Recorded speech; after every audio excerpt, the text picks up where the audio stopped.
sebelum ke Pak Sahrul, saya akan membacakan kurikulum vitae beliau. Pak Sahrul ini lahirnya di Dompu, NTB ya, pada tahun 1989. Kemudian saat ini beliau berdomisili di Dompu, NTB. Pak Sahrul ini sudah malang melintang di berbagai ini ya. Beliau pernah menjadi guru di Kalimantan juga, kemudian beliau juga sempat magang di Bogor, kemudian mengajar di SD 16 Senabah Kabupaten Sambas, kemudian juga beliau sempat mengajar di SMP Kabupaten Sambas. Yang dari Kabupaten Sambas ada di sini nonton? Oke, teman-teman Pak Sahrul dulu. Kemudian beliau juga sempat mengajar di The Green Camp Tanjung Pinang. Wah, jadi udah di 3 pulau ya Pak Sahrul ya. Dan saat ini Pak Sahrul mengajar di SMP IT Imam Bukhari Dompu sebagai guru kelas dan mapel bahasa Arab dari tahun 2000. Silakan Pak Sahrul. Baik, sahabat luar biasa, kita simak dulu materi dari Pak Sahrul ya. Nanti setelah itu ada buka tarina, kemudian nanti kita akan diskusi pada pukul 14 lebih 10 atau 14 lebih 20 ya. Silakan Pak Sahrul. Sudah bisa mulai share screen. Ya, boleh.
Ya, silakan Pak Sahrul. Baik, Bu Alin, terima kasih untuk waktunya, sahabat luar biasa, classmate dan insan edukasi. Alhamdulillah kita hari ini bisa sharing ya tentang guru pemimpin, guru pengajar, dan guru pendidik yang berkarakter. Kenapa tema ini yang saya harus angkat, saya bawa teman-teman guru yang ada di seluruh Indonesia, karena di dalam diri kita harus perlu benar-benar mengetahui tentang hakikat daripada guru itu sendiri. Nah, untuk guru ini, teman-teman seluruh Indonesia bisa memahami tentang arti guru pemimpin, kemudian pengajar profesional, kemudian jiwa pendidik. Karena sebagian kita hanya sekedar mengetahui tentang guru saja, ya. Artinya guru tidak mengerti apa sih hakikat daripada guru-guru itu sendiri.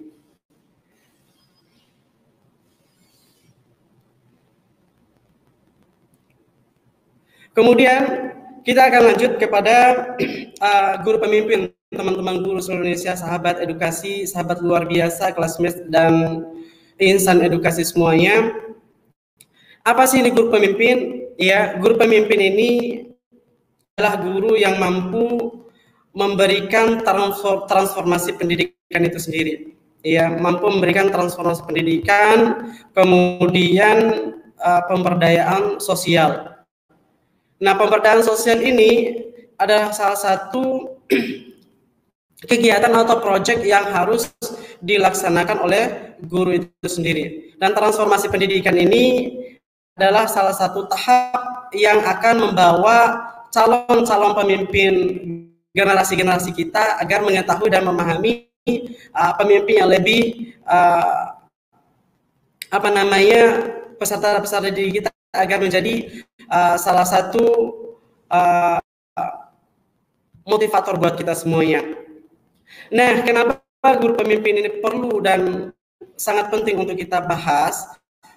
Karena di dalam kita semua masih banyak, termasuk saya sendiri, yang akan terus belajar tentang arti dari guru pemimpin ini. Karena guru pemimpin ini sangat dibutuhkan di dalam sebuah lembaga pendidikan.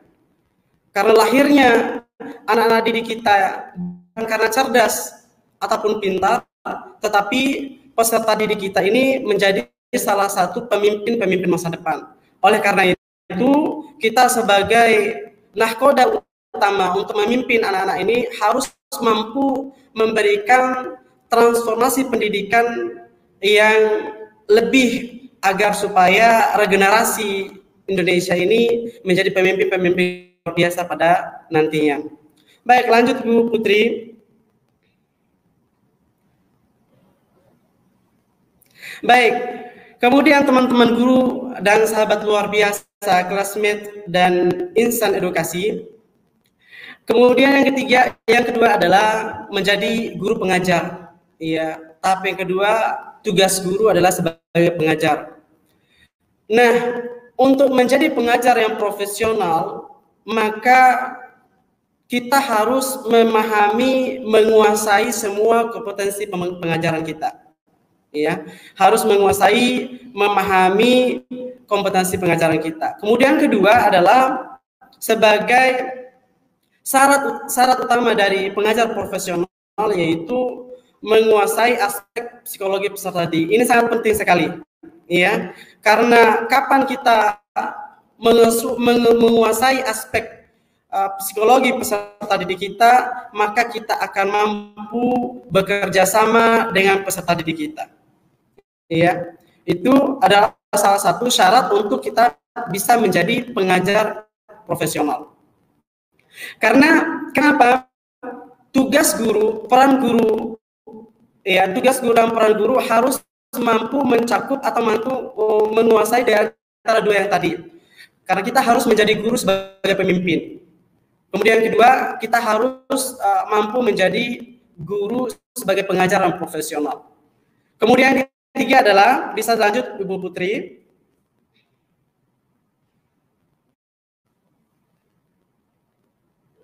Baik, kemudian ketiga adalah guru yang memiliki jiwa pendidik. Ya, guru harus memiliki jiwa pendidik. Kenapa harus itu penting? Ya, karena ini memiliki integritas dan keteladanannya. Di dalam jiwa pendidik itu harus memiliki integritas, ya, dan keteladanan. Kemudian nilai-nilai profesionalisme. Yang ketiga adalah pengembangan pembelajaran. Dan yang keempat adalah memiliki insan pembelajar.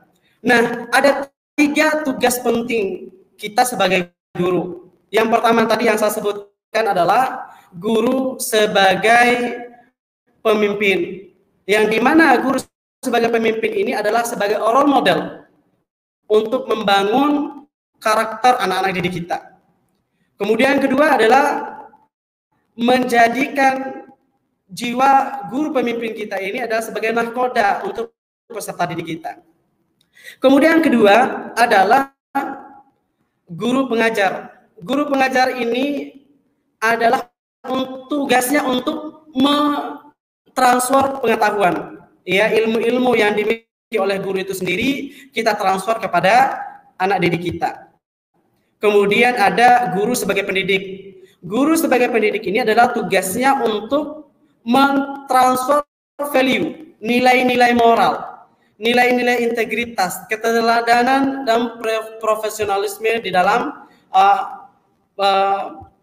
pengajaran atau pembelajaran. Nah, ini adalah 3 tugas utama guru yang hari ini yang saya bisa share buat teman-teman guru seluruh Indonesia, sahabat yang luar biasa, dan insan edukasi. Sebelum kita memahami identitas guru, maka kita harus memahami juga hakikat daripada guru-guru itu sendiri. Yang pertama tadi adalah 3 tugas utama guru, sebagai selain dari mengajar, karena kita tahu bahwa yang kita ketahui itu adalah guru hanya sekedar mengajar saja, ya, hanya sekedar mengajar, datang, titip tugas, kemudian pergi. Nah, hari ini termasuk saya juga teman-teman guru, sahabat guru luar biasa, ingin mengajak kepada teman-teman guru seluruh Indonesia untuk bisa menjadi guru pemimpin bagi regenerasi kita. Kemudian yang kedua, bisa menjadi pengajar profesional. Dan yang ketiga adalah memiliki jiwa pendidik agar kita bisa memberikan yang terbaik dan menghasilkan regenerasi yang cerdas, yang memiliki nilai-nilai karakter dan menjadi jiwa-jiwa pemimpin untuk kedepannya. Baik, Ibu Putri. Nah, teman-teman guru yang sudah luar biasa hari ini, di sini ada sharing saya untuk hari ini adalah pengalaman-pengalaman kita, pengalaman saya.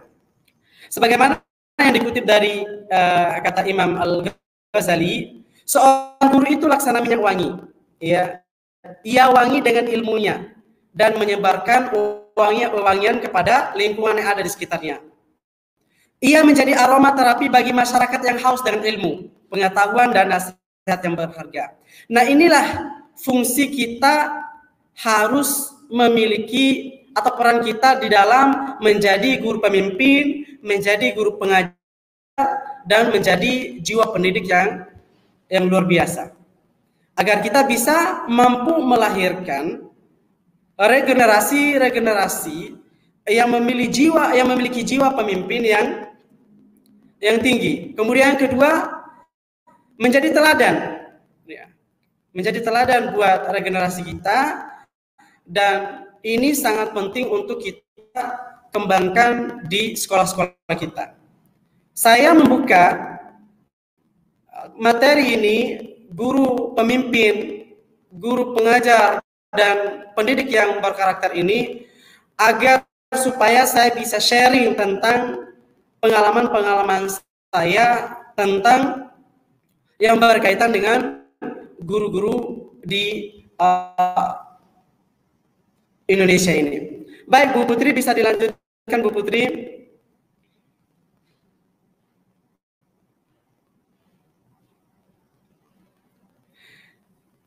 Nah, kita lihat di sini teman-teman guru, sahabat luar biasa, classmate dan insan edukasi. Inilah peran kita sebagai guru pemimpin, guru pengajar, dan guru pendidik yang berkarakter. Apa sih tugas guru pemimpin itu? Ya, saya sudah sampaikan yang pertama tadi. Tugas guru pemimpin itu adalah menjadi role model. Ya, menjadi role model, kemudian membangun dan memimpin peserta didik. Nah, ini yang kita harus tumbuhkan di dalam jiwa kita agar lahir di dalam diri kita ini adalah sebagai pemimpin, role model bagi guru-guru yang lain. Nah, sekarang kita akan mengajak teman-teman untuk memahami arti dari atau hakikat dari guru pemimpin itu sendiri. Kemudian, peran kita sebagai guru pengajar. Nah, guru pengajar adalah guru yang akan mentransfer pengetahuan atau knowledge, ya. Nah, selain dari kita menjadi guru pemimpin, role model untuk membangun dan memimpin peserta didik kita, maka kita harus mampu menjadi pengajar profesional. Ya, pengajar profesional harus mampu memberikan inovasi-inovasi di dalam memberikan pelajaran-pelajaran atau pengetahuan buat peserta didik kita. Kemudian peran guru sebagai pendidik, ya, peran guru sebagai pendidik ini adalah tahap yang ketiga. Ya, tahap ini adalah tahap yang sangat penting. Selain kita menjadi guru pemimpin, kemudian menjadi guru pengajar, nah tugas kita yang ketiga adalah menjadi guru yang pendidik. Ya, kenapa ini penting? Guru pendidik ini adalah untuk memberikan value-value, nilai-nilai, ya, nilai-nilai agar atau perilaku akhlak yang baik, ya, untuk peserta didik kita. Ya, guru pendidik ini akan mampu melatih, membiasakan perilaku akhlak untuk peserta didik. Nah, inilah tugas guru, ya, teman-teman guru di seluruh Indonesia untuk mengetahui, ya, tentang arti dari guru pemimpin, guru pengajar, dan pendidik yang berkarakter. Ketika kita mampu membuat atau menjadikan tiga peran guru kita ini, maka kita mampu menjadi guru yang akan contoh, ya, buat guru-guru lain. Karena kita harus tahu bahwa dengan adanya perkembangan ini, teman-teman guru banyak sekali yang hanya sekedar mengetahui identitas gurunya, identitas dari sebagai guru. Tetapi tugas-tugas selain dari guru pemimpin, guru pendidik, masih banyak dari teman-teman guru atau kita semuanya belum memahami, belum mampu mempraktikkan menjadi guru pemimpin dan guru pendidik. Ya, hanya datang ketika waktu jamnya untuk mengajar, maka kita mengajar, ya. Tetapi kita tidak tahu bahwa ada tugas-tugas penting selain dari mengajar, ya. Ada tugas-tugas penting selain dari mengajar, yaitu kita menjadi role model atau guru pemimpin, ada jadi pemimpin buat peserta didik kita, dan kita menjadi nilai-nilai perilaku kita, akhlak kita akan menjadi sebuah tugas utama untuk kita berikan kepada peserta didik kita. Nah, teman-teman guru dan sahabat luar biasa, classmate dan insan edukasi semuanya. Nah, kita harus tahu bahwa guru yang berkompeten itu banyak, ya. Guru yang berkompeten itu banyak. Tetapi tidak banyak kita menemukan guru-guru yang memahami hakikat daripada guru pemimpin, guru pengajar, dan guru pendidik. Berkompeten, mereka memiliki kompeten untuk mengajar, ada, tetapi untuk menjadi pemimpin, menjadi pendidik bagi peserta didik kita, inilah menjadi tugas utama kita yang harus kita pelajari. Nah, guru yang berkompeten banyak, tetapi guru yang berkarakter, inilah yang akan menjadi tugas kita sebagai guru, sebagai pemimpin, sebagai pendidik untuk peserta didik kita. Nah, sekarang ini saya ingin mengajak ke teman-teman guru seluruh Indonesia untuk kembali melihat hakikat arti dari guru pemimpin, bahwa tidak sekedar kita menjadi guru itu hanya sekedar mengajar, datang, pulang, atau pergi. Tidak menutup kemungkinan bahwa banyak di antara kita, ya, banyak di antara kita yang hanya tahu itu identitas guru, ya, hanya mengetahui identitas guru, tetapi kita tidak mengetahui tentang tugas kita sebagai pemimpin, kemudian tugas kita sebagai pendidik. Hanya kita tahu tentang tugas kita sebagai pengajar. Nah, bagaimana agar kita bisa melahirkan guru-guru pemimpin, guru-guru pengajar, dan pendidik yang berkarakter ini? Tentunya kita harus sering-sering berbagi dengan teman-teman guru yang lain yang memiliki pengalaman-pengalaman tentang peningkatan mutu atau kompeten dalam pengembangan kreativitas atau dalam berinovasi. Itu sangat penting sekali buat kita semuanya untuk menghidupkan teknik dalam berkolaborasi dengan guru-guru yang lain.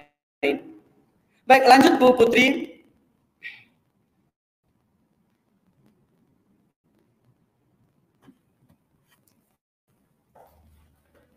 Baik, sahabat luar biasa, classmate dan insan edukasi. Hari ini kita lanjut lagi. Di sini kita sudah masuk ke tahap selanjutnya.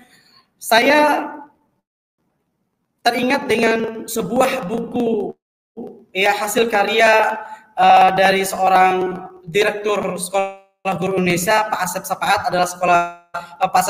adalah direktur Sekolah Guru Indonesia, dengan sebuah judul buku, yaitu Stop Menjadi Guru. Saya berpikir stop menjadi guru ini adalah, kenapa harus stop menjadi guru? Ternyata ini adalah tulisan yang sangat bagus, tamparan buat guru-guru yang tidak mampu bertanggung jawab. Iya. Stop menjadi guru jika di dalam diri kita, ya, jika di dalam jiwa kita tidak memiliki cinta buat peserta didik kita, tidak mampu untuk kreatif, tidak bertanggung jawab terhadap tupoksi yang kita diberikan. Stop menjadi guru ketika kita tidak peduli, ya, tidak disiplin, tidak memotivasi siswa kita, tidak berinovasi di dalam pembelajaran, dan kita tidak mampu memberikan tidak berdedikasi di dalam proses pembelajaran. Maka salah satu buku karya direktur saya ini, Pak Asep Sapaat ini, Stop Menjadi Guru, ini sangat luar biasa, ya, agar kita ini terbangun dari jiwa kita ini, agar kita bisa memahami, ya, tugas kita bukan hanya sekedar untuk menjadi guru mengajar saja, tetapi harus kita tahu peran kita, bahwa tugas kita, peran kita ada 3, yaitu yang pertama, peran kita guru sebagai pengajar, guru sebagai pendidik, kemudian guru sebagai pemimpin. Baik, Bu Putri, lanjut Bu Putri.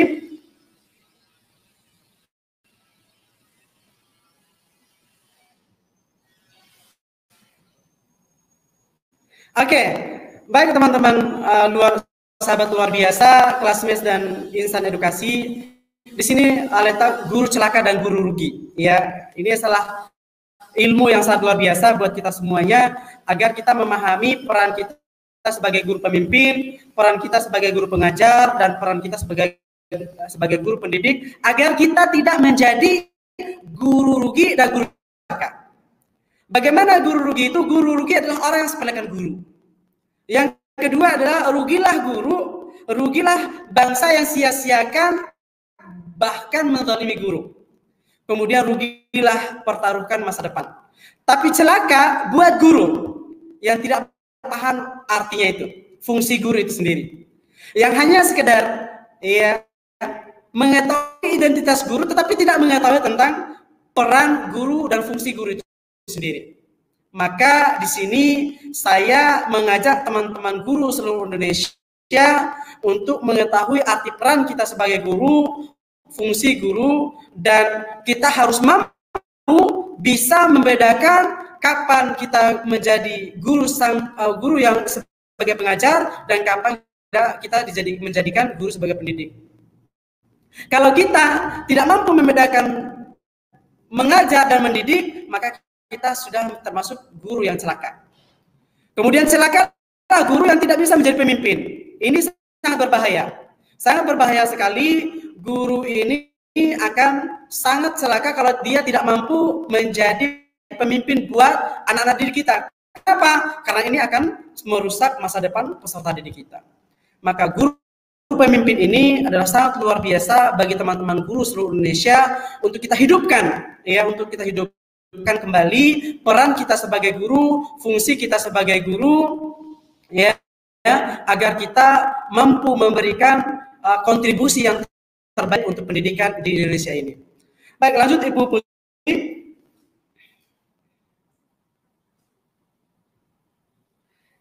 Baik, guru pemimpin ini lahir bukan karena melahirkan guru role model. Ya, kita lahir ini, ya, guru pemimpin penting agar bisa menjadi role model. Kemudian yang kedua adalah bakar semangat. Kemudian yang ketiga, sadar bahwa tanggung jawab kita itu apa, untuk siapa. Dan yang keempat adalah menjadi nahkoda utama bagi peserta didik. Ya, ketika kita tahu peran kita sebagai guru pemimpin, ya, guru pendidik, maka kita akan tahu, ya, bahwa akan kita tahu peran kita sebagai guru pemimpin itu sendiri. Baik, terus Ibu Putri, lanjut Bu Putri. Terus Ibu Putri, lanjut. Next slide Bu Putri. Oke, next.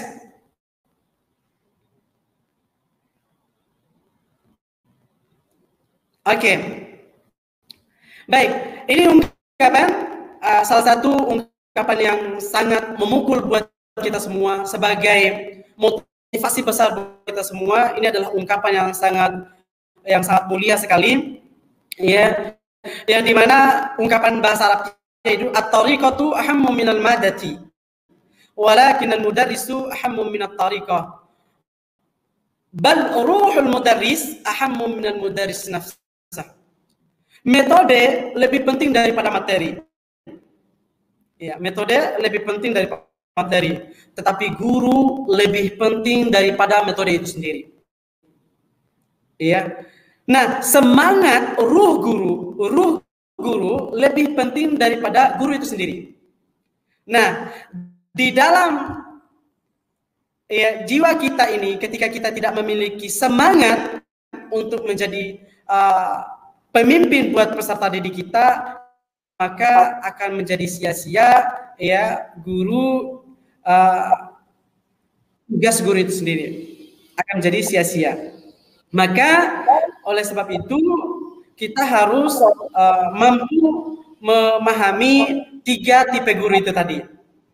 Yang pertama, tugas peran kita sebagai pemimpin. Yang kedua adalah kita harus mampu membedakan guru sebagai pengajar. Kemudian kita harus mampu menjadi guru sebagai pendidik. Ketika 3 tipe guru ini kita mampu praktekkan di lembaga pendidikan kita, maka kita sudah mampu menjadi pemimpin di sekolah kita, dan kita mampu melahirkan guru-guru dan peserta didik yang dimana mereka akan menjadi pemimpin masa depan. Ya, Bu Alin, terima kasih, ini materi Bu Alin. Masih ada? Baik, intinya Pak Syahrul ini membakar semangat ya guru-guru di Indonesia, bagaimana kembali mengingatkan kembali peran guru sebagai pemimpin, kemudian sebagai pengajar dan sebagai yang sebagai pendidik ini jelas-jelas memang tidak mudah ya Pak Syahrul ya, nanti tidak mudah, betul Bu Alin. Ya, pengalaman Pak Syahrul sendiri nanti akan kita diskusikan di acara diskusi setelah Ibu Katarina ya. Kita ingin siap, Walin. Bagaimana Pak Syahrul memerankan sebagai pemimpin, kemudian sebagai pendidik, apalagi di masa PJJ ini tentu tidak mudah ya Pak Syahrul ya. Siap, harus Walin, betul Walin. Karakter dari jarak jauh gitu ya. Baik, betul. Terima kasih Pak Syahrul. Baik, Bu Putri, Pak Syahrul juga mungkin bisa dinaikkan ya. Kelihatannya saya dapat benang merah dari 2 paparan dari Pak Syahrul dan Bu Katarina. Ya. Kita walaupun dalam masa pandemi ini, tetapi kita harus tetap memikirkan anak-anak kita gitu ya. Bagaimana kita berani, tadi kata Bu Katarina, merubah kebiasaan kita lama ya. Kemudian kita harus berani belajar gitu hal yang baru. Dan itu semua demi anak-anak kita gitu ya. Nah, ya, Pak Syahrul juga sama tadi kan ya, mengungkapkan bahwa itu harus berani memimpin, harus menjadi pemimpin. Nah, Pak Syahrul ini gimana nih? Tadi kan Pak Syahrul mengatakan sebagai pemimpin ya. Sementara pemimpin itu kan memang bukan hal yang mudah gitu, apalagi mentransformasi pembelajaran. Ya, kalau tadi Bu Katarina kita lihat aktivitasnya banyak berbasis pada siswa ya, berpusat kepada siswa aktivitas. Iya benar Bu. Yang gurunya biasa selalu didengar, sekarang jadi gurunya yang harus mendengarkan ya, supaya anak-anak tuh bosan gitu ya kalau yang tadi. Nah, menurut Pak Syahrul gimana nih, transformasi pembelajaran sebagai guru, sebagai pemimpin mentransformasi pembelajaran, pengalaman Pak Syahrul gimana nih? Baik, Bu Alin. Baik, sahabat luar biasa, classmates dan insan edukasi, terkait dengan transformasi pendidikan, di sini juga adalah peran saya di sekolah tetap mengajak teman-teman guru untuk mengikuti pelatihan-pelatihan yang ada. Bahkan kemarin saya menawarkan ke teman-teman guru semuanya untuk bisa mengikuti kegiatan-kegiatan seperti peningkatan mutu pendidikan, berkolaborasi lah antara guru-guru itu sendiri. Itulah salah satu cara saya dalam mentransformasi pendidikan ke teman-teman guru. Nah, terus ada tantangannya nggak nih? Apa yang Pak Syahrul rasakan? Karena kan itu kan tidak mudah ya. Artinya orang biasa ada di Betul, Balin. Betul, Balin. Kita suruh ikut gitu apa? Tarubah gitu Iya, kebiasaannya. iya, betul, Balin. Ada tantangan Betul, sendiri Balin. gimana nih? Baik, tantangannya tetap ada ya, Balin. Tantangannya tetap ada. Salah satunya itu tantangan terhadap pimpinan kita yang pertama, kepala sekolah kita. Mendukung nggak atau memberikan support nggak terhadap program-program yang kita tawarkan untuk peningkatan guru-guru ini gitu. Dan ada juga teman-teman guru ya yang kadang ya yang ada juga teman-teman guru yang minatnya kurang untuk belajar lagi, Bu Alin. Jadi di sini posisi kita tetap terus memberikan motivasi ke teman-teman guru agar kiranya bisa menjadi contoh teladan dan bisa menjadi pemimpin buat teman-teman guru yang lain begitu. Nah, kalau ada yang gini nih Pak, kan kadang orang berpikir ya, saya ngapain repot berubah gitu. Ngapain harus repot-repot berubah, toh begini aja nih udah digaji gitu, begini aja udah, itu kan banyak juga yang berpikir seperti itu, yang ngapain repot-repot gitu. Nah, ini nanti Bu Katarina juga bisa jawab ya sebagai kepala sekolah tentu, kalau punya ya ada orang yang gitu gini aja udah digaji. Ya, baik, disitulah saya meminta. Betul, Bu Alin, betul. Baik, sahabat luar biasa. Disitulah saya terutama meminta support kepada unsur pimpinan, kepala sekolah misalnya, untuk memberikan dukungan program-program ini. Karena dengan adanya kepala sekolah, kita sudah punya backingan, kita sudah punya dukungan dari kepala sekolah dalam artian teman-teman guru mau tidak mau harus mengikuti program atau kegiatan yang diadakan oleh guru-guru yang lain begitu. Nah, di sini saya sih benar-benar berharap ketika ada program seperti ini dan teman-teman guru ada yang acuh tak acuh, ya, ada yang nggak mau tetap digaji seperti yang Ibu Alin sampaikan tadi. Nah, penguatan yang paling terpenting itu adalah di pemimpin kita, kepala sekolah kita, mendukung nggak dengan program kita. Kalau unsur pimpinan kita mendukung dengan program kita, tentunya teman-teman guru mau tidak mau harus mengikuti apa yang sudah menjadi kewajiban kita sebagai guru.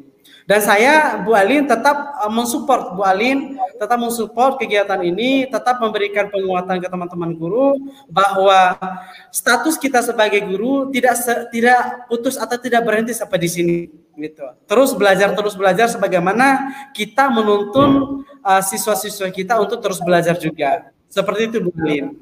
Ya, artinya sebagai seorang pemimpin tadi, sebagai guru harus memiliki kemampuan untuk bisa meyakinkan pimpinan kita ya atau kepala sekolah gitu supaya mendukung apa yang menjadi programnya Pak Sahrul gitu ya, Pak Sahrul ya. Iya, betul Bu Alin. Kalau Bu Katarina sendiri gimana nih? Ya, memang baik. Ya, jadi memang Bu Alin kalau dari sekolah kita salah satu motto kita adalah we raise spiritual leaders for the next generation. Artinya apa? Jadi memang kita menciptakan pemimpin yang berdampak, pemimpin yang memiliki pengaruh. Jadi dari semua kegiatan yang kita lakukan sebenarnya kita melatih anak didik kita untuk menjadi pemimpin. Ketika mereka presentasi, mereka sebenarnya belajar berani, belajar menjadi pemimpin yang berani, belajar menjadi pemimpin yang memberikan pengaruh yang baik dengan teman-temannya. Seperti itu, Ibu Alin. Ya, betul. Jadi ini kan sahabat luar biasa banyak yang bertanya ya, bagaimana mengajarkan karakter katanya kalau pembelajarannya online atau pembelajarannya jarak. Jadi menurut Bu Katarina tadi bisa dilakukan dengan cara kita memberikan kesempatan anak-anak untuk berbicara, untuk presentasi gitu ya Bu ya. Betul Ibu Alin. Ya, jadi memberi kesempatan kepada anak-anak untuk berani gitu ya, berani mengungkapkan pendapat mereka. Benar Ibu Alin. Betul. Tadi menarik sekali apa yang disampaikan Bu Katarina juga ya. Tadi kita harus berani, harus unik, harus menyenangkan, never ending learning gitu ya. Jadi luar biasa itu tadi ya. Jadi memang terus menerus komunitas profesional ini kita bangun supaya nanti memang anak didik yang mendapat value gitu ya, mendapat manfaat dari apa yang kita lakukan. Benar, Ibu Alin. Ini ada juga nih pertanyaan tadi untuk orang tua yang sibuk, tadi Bu Katarina sampaikan tentu dengan dikomunikasikan jauh-jauh hari ya. Benar. Kemudian tadi sebentar ya, tadi ada banyak pertanyaan nih. Kendala kami waktu online, waktunya tidak bisa katanya karena kebanyakan anak-anak di rumah gadgetnya atau handphonenya hanya satu untuk beberapa orang. Bagaimana nih kira-kira mungkin dari Bu Katarina dan dari Pak Sahrul ada solusi nih pertanyaan dari Bu Siti Aminatun. Iya, kalau memang dari kita, sorry, siapa dulu yang jawab ini, Ibu Alin? Bu Katarina, silakan. Oh, baik. Ya, memang dari kita, Ibu Alin, dari sekolah kita memang sebelum kita mengambil langkah, sebelum kita memutuskan, memang sosialisasi dulu. Memang awalnya mungkin agak sedikit kaget, awalnya mungkin agak sedikit mungkin kurang terima awalnya ya, tapi setelah dipikir dengan pendekatan yang baik dengan orang tua murid kita, mereka bisa mengerti, mereka bisa memahami, karena ini juga untuk kepentingan anak didik kita, memperoleh hak mereka, memperoleh pendidikan. Jadi ya berusaha bagaimana supaya anak didik kita ini jangan sampai nggak belajar setiap hari. Nah, akhirnya mereka mau menyediakan, mereka mau support anak didik kita di rumah mereka, seperti itu, Ibu Alin. Kemampuan untuk meyakinkan orang tua juga ya harus. Iya. Ya, kemampuan berkomunikasi seorang guru, seorang kepala sekolah. Pendekatan. Untuk melakukan pendekatan, komunikasi yang persuasif kepada orang tua ya. Baik, benar itu Ibu Alin. Kemudian dari Pak Sahrul, silakan Pak Sahrul gimana? Baik Bu Alin, sahabat luar biasa, Classmates dan Insan Edukasi. Kalau dari saya ada dua shift gitu, ada yang online, ada yang offline begitu. Kalau saya Bu Alin, kebetulan saya berposisi sebagai wali kelas di SMPT Imam Bukhari. Selain dari teman-teman itu belajar online, saya juga mengajak teman-teman tatap muka. Terutama tadi yang saya sudah sampaikan tentang bagaimana cara kita untuk mempraktek kita ini sebagai pemimpin buat peserta didik kita. Jadi biasanya saya Bu Alin, biasa yang saya lakukan Bu Alin, saya mengajak teman-teman itu untuk piknik begitu. Jadi saya mengajak teman-teman untuk jalan-jalan. Kebetulan pandemi di Dompu ini tidak naik begitu drastis gitu. Jadi masih standar, masih kebebasan tuh masih bisa begitu Bu Alin. Jadi saya mengajak teman-teman anak-anak saya, anak didik saya itu untuk berkumpul Bu Alin. Berkumpul di suatu tempat, di tempat-tempat wisata. Biasanya saya mengajak di tempat alam Bu Alin. Saya mengajak di tempat alam yang dimana mereka ini bisa bereksplorasi gitu, bebas. Dan di sini saya dengan teman-teman kelas yang saya pegang ini sering diskusi Bu Alin, mengajak diskusi bagaimana perasaan mereka selama online gitu. Kadang ada juga di sinilah kesempatan kita sebagai guru yang bukan sebagai guru pengajar saja tapi sebagai pemimpin ini. Disinilah letak kita sebagai pemimpin Bu Alin, menanyakan tentang keadaan mereka selama online, bagaimana perasaan. Di sini kita sudah tahu mereka ada jawab bosan, ya online terus. Nah di sini salah satu kegiatan yang saya ajak mereka keluar dari rumah, outdoor, ya di sini bisa membayar ya dari kejenuhan yang mereka lalui di rumah. Jadi saya mengajak mereka untuk bereksplorasi di luar sekolah, bereksplorasi di alam agar mereka ini terbuka pikirannya. Jadi stresnya itu udah hilang dan mereka ini juga merasa nyaman, merasa senang, bahagia. Jadi tidak benar-benar tidak ditutupi dengan stres di rumah begitu. Jadi kegiatan-kegiatan ini saya tidak membiarkan di rumah sendiri. Jadi saya mengajak mereka kesehatan ya Pak ya. Iya betul Bu Alin, betul. Tetap saya sampaikan ke teman-teman itu sebelum kumpul mereka harus mengikuti protokol COVID-19 seperti terutama di sana menggunakan masker ya karena kita ini keluar begitu. Jadi kita menganjurkan untuk teman-teman menggunakan masker, mencuci tangan, kemudian jarak duduk kami diskusi pun agak berjarak, Bu Alin. Berjarak, dan di sini kami teman-teman ini kan siswanya ya. Siswa gimana Bu Alin? Yang dipanggil teman-teman ini siswanya Pak Sahrul ya? Iya, siswa saya. Karena itu panggilan keakraban saya, Bu Alin. Jadi teman-teman, jadi kita itu tidak, biasanya guru, Bu Alin, biasa guru itu ditakuti sama anak-anak. Biasanya itu. Tetapi kapan saya punya teknik sendiri agar saya ini bisa menjadi sahabat buat mereka. Itu penting buat sahabat jadi mereka, agar mereka ini bahagia, mau bercerita dengan kita, mau curhat dengan kita gitu. Kapan kita menganggap diri kita sahabat buat mereka, maka di saat itulah mereka mau bercerita, mau curhat dengan kita. Begitu Bu Alin. Tadi selain transfer ilmu mengajar juga membangun relasi ya. Iya, betul. Bagaimana supaya anak-anak di masa pandemi ini juga tetap merasa merasa tidak bosan tadi dengan mendengarkan ya, berperan sebagai teman, tadi malah dipanggilnya teman-teman ya, karena anak-anak ya. Betul, Balik. Kemudian ini kita lihat lagi pertanyaan. Ini nih ada yang izin bertanya, strategi apa yang dapat dilakukan jika pembelajaran hanya dapat dilakukan dengan media video call agar tetap menarik? Tadi banyak banget tuh udah dibagi sama Bu Katarina ya Bu ya. Iya, memang kalau video call itu memang kita terbatas dengan pesertanya ya, sahabat luar biasa. Video call sekarang bisa loh Bu. Bisa ya. WhatsApp itu sekarang bisa banyak, bisa 20 orang. Ya, tapi memang tidak. Ya, tapi ya memang betul ya, gangguan-gangguan teknis bisa juga terjadi. Ya memang share screen mungkin ya, Ibu Alin ya. Kalau di video call apakah sudah bisa share screen sekarang? Nah itu yang agak sedikit mungkin kendalanya. Makanya kita sepakatnya mau pakai platform apa nih? Seperti itu. Boleh, bukan tidak boleh ya, sahabat berbiasa boleh. Video call boleh. Ya kalau memang video call yang bisa dilakukan ya mungkin apa peralatannya, apa materialnya disiapkan dulu, terus diletakkan di tempat yang pas. Jadi anak didik kita walaupun melihat di video call, anak didik kita bisa melihat apa sih yang dipakai ibu guru kita, ya kan? Seperti itu menurut saya, Ibu Alin. Ya itu Bu Yasmin tadi ya. Jadi tipsnya dari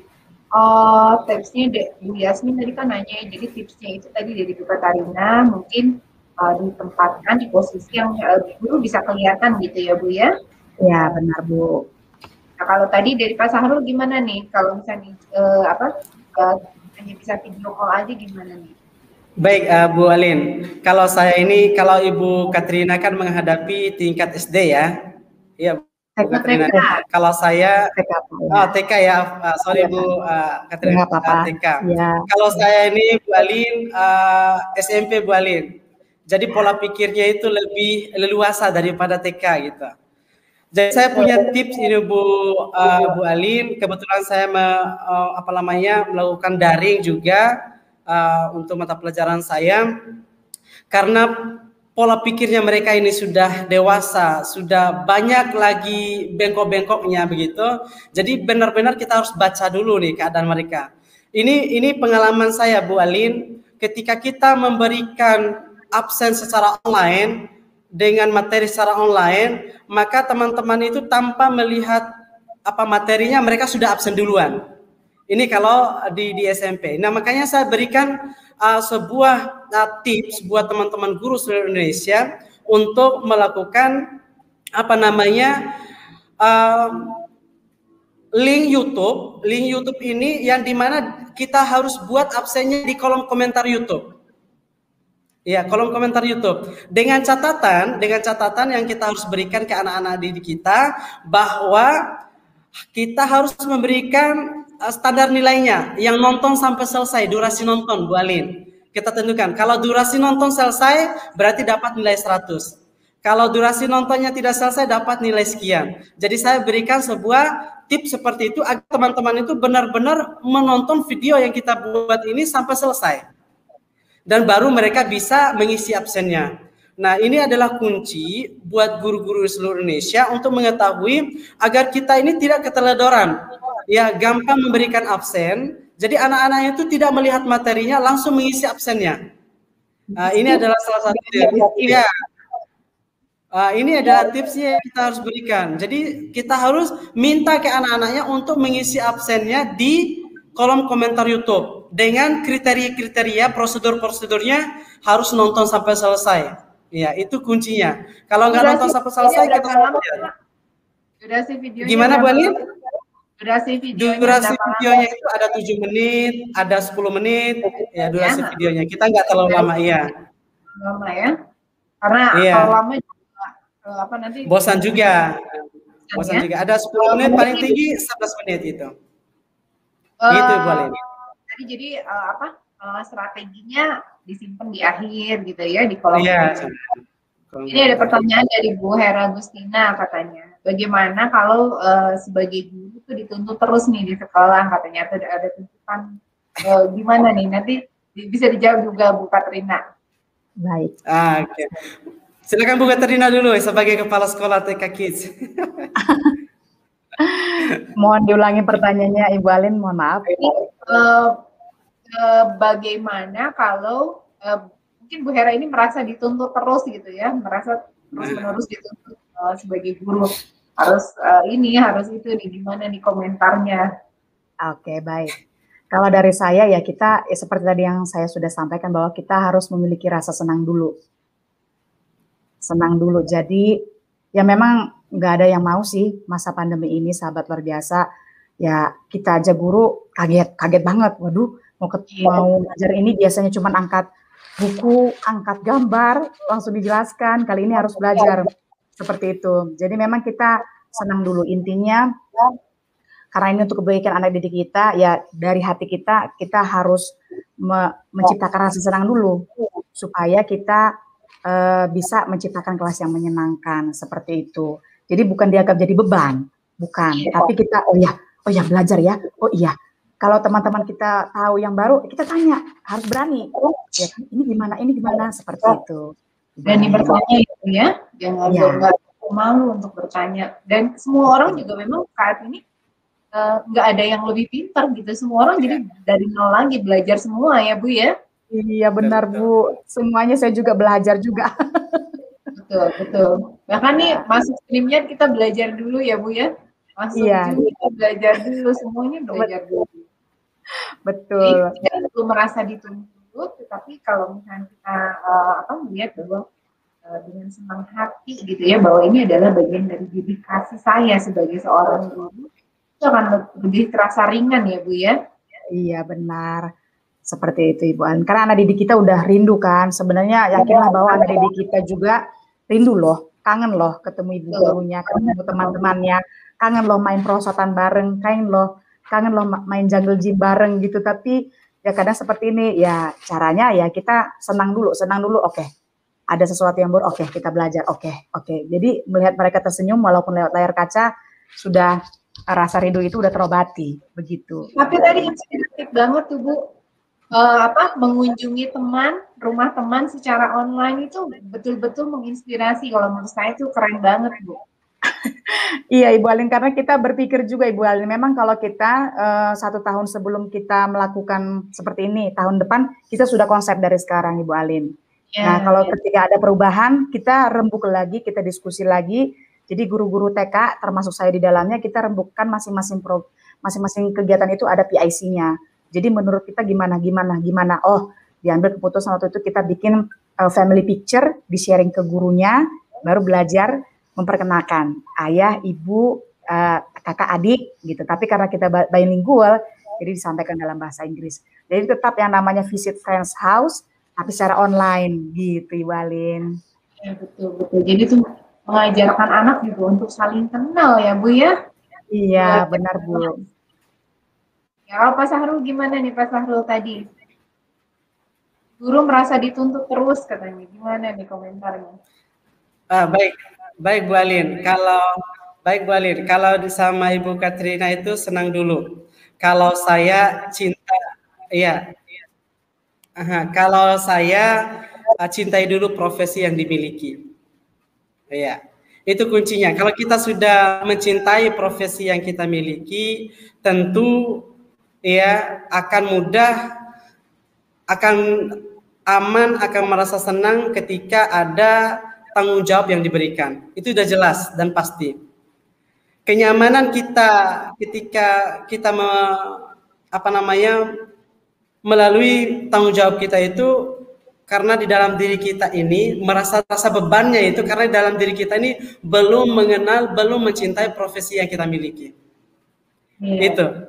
Makanya saya katakan kalau ada teman-teman guru yang kalau ada teman-teman guru yang merasa terbebani dengan tanggung jawabnya, dengan amanahnya, itu pertanda bahwa mereka ini belum mencintai profesi yang dia miliki. Seperti itu, Bu Alin. Baik, tadi intinya cinta dulu, terus Bu Katarina tadi kita harus senang dulu nih ya. Iya, sama. Ya. Iya, pertanyaan terakhir ya Bu Katarina dari kolom chat. Katanya gimana memotivasi anak yang malu untuk berbicara atau presentasi. Yang kedua, mengajarkan pendidikan karakter. Tadi udah ya, pendidikan karakter. Nah, sama Pak Sahru juga nanti mungkin bisa jawab. Bagaimana mengajarkan tadi apa? Yeah. Terus sebagai pendidik mengajarkan pendidikan karakter ini dalam jarak jauh itu seperti apa? Silakan Bu Katarina dulu.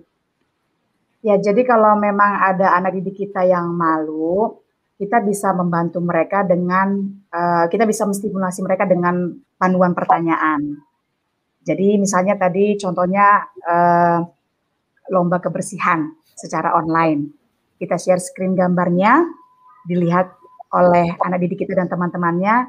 Kalau dia masih malu, kita tanya, kan, apa yang dilakukan di sana, gitu kan? What did you do there, gitu kan? Nah, lalu nanti dijawab pelan-pelan. Ya kita panggil terus namanya, senyum, buat dia ketawa, begitu Ibu Alin. Bisa loh kita buat ketawa anak-anak walaupun cuma lewat layar kaca, Ibu Alin bisa, ya kan? Memang sebenarnya sih kelas yang menyenangkan itu sumbernya intinya dari kita, gurunya, ya kan? Karena tombak keberhasilan kelas itu bisa berhasil itu dari kita. Karena kita sumber energinya, sumber rasa senangnya kan. Jadi anak didik kita kalau kita senang, jadi kita transferkan rasa senang kepada anak-anak didik kita juga ikut merasa senang. Oh gitu, ya kan? Jadi gurunya juga di depan kamera selalu semangat, selalu senyum, ya kan? Dari mimik wajah, suara kita, bahasa tubuh kita. Nah, jadi anak didik kita juga merasa oh iya ya seperti itu. Kita bantu dengan kalimat pertanyaan. Bapak sekalian ngapain ya kemarin? Gimana caranya nyuci piringnya gitu? Dibantuin enggak? Capek enggak? Senang enggak? Nah, pelan-pelan. Jadi ada panduan pertanyaannya Ibu Alin begitu. Intinya mungkin untuk beberapa anak memang tidak langsung lancar gitu ya presentasi. Benar. Iya, bantu dengan distimulasi dengan pertanyaan-pertanyaan. Kemudian juga bikin nyaman dulu nih gitu. Iya. Bikin nyaman dulu ketika dia mau bicara ya. Betul Ibu Alin. Pak Sahrul gimana nih? Kalau Pak Sahrul kan lebih remaja lah ya. Lebih menantang lagi, iya betul Bu Alin. Kalau saya lebih menantang lagi nih Bu Alin untuk pembentukan karakternya. Karena masa-masa dewasa seperti ini Bu Alin sama Bu Katrina sudah tahulah perkembangan pola pikirnya mereka seperti apa. Tapi saya Bu Alin sama Bu Katrina, saya lebih cenderung melakukan pendekatan emosional. Ya. Saya sering melakukan pendekatan emosional. Ini adalah salah satu kunci untuk bagaimana bisa masuk ke dalam jiwa-jiwa mereka, masuk ke dalam pola-pola pikir mereka. Jadi di posisi seperti inilah peran penting kita sebagai guru yang saya sebutkan tadi untuk mendidik jiwa-jiwa mereka, membentuk karakter mereka, bahwa di masa-masa ini, di masa-masa mereka di tahap-tahap SMP seperti ini adalah pola pikirnya liar Bu Alin. Iya, liar sekali. Jadi saya sering melakukan pendekatan emosional dan kadang saya melakukan home visit ke rumah teman-teman yang dianggap beranak yang perlu dibina karakternya. Begitu. Saya melakukan home visit, ketemu, sering diskusi, ya seperti tadi yang saya sebutkan tadi Bu Alin, yang saya ngajak anak-anak untuk keluar piknik atau sharing di luar, eksplorasi di luar, itu adalah kesempatan saya untuk melakukan pendekatan emosional terhadap mereka. Nah, di kesempatan-kesempatan itu saya berpeluang besar untuk kembali menularkan value-value, nilai-nilai didik untuk mereka. Nah, disitulah tempatnya saya bisa memberikan masukan-masukan, bisa mengingatkan mereka agar supaya pembentukan karakter ini sangat butuh waktu yang lama. Dan saya pikir tidak bisa kita memukul anak-anak untuk benar-benar membentuk mereka, nggak bisa. Atau melakukan kontak fisik, nggak. Melainkan, alhamdulillah saya sudah pernah melakukan Bu Alin, dan mereka sudah merasa nyaman dengan saya dengan melakukan pendekatan emosional. Maka pendekatan emosional, komunikasi kita ini benar-benar dijaga agar supaya respon dari mereka itu nyaman terhadap kita, senang dengan kita itu karena kemampuan kita dalam menaklukkan jiwa-jiwa mereka. Seperti itu Bu Alin. Baik, terima kasih banyak nih Bu Katrina dan Pak Syahrul. Semoga apa yang disampaikan hari ini dapat menginspirasi Bapak Ibu guru di seluruh tanah air ya. Yang ini saya atas nama Pemkab KPLB mengucapkan terima kasih banyak atas ilmu yang luar biasa yang telah di-sharing ya dari hasil edukasi kreasi Bapak Ibu. Semoga nanti Bapak Ibu guru lain juga dapat merasa terinspirasi dari presentasi yang disampaikan oleh Bu Katrina dan Bu Syahrul. Sekali lagi saya mengucapkan terima kasih banyak. Izin ini acaranya kita sudah tidak terasa ya, sudah mau selesai. Terima kasih banyak.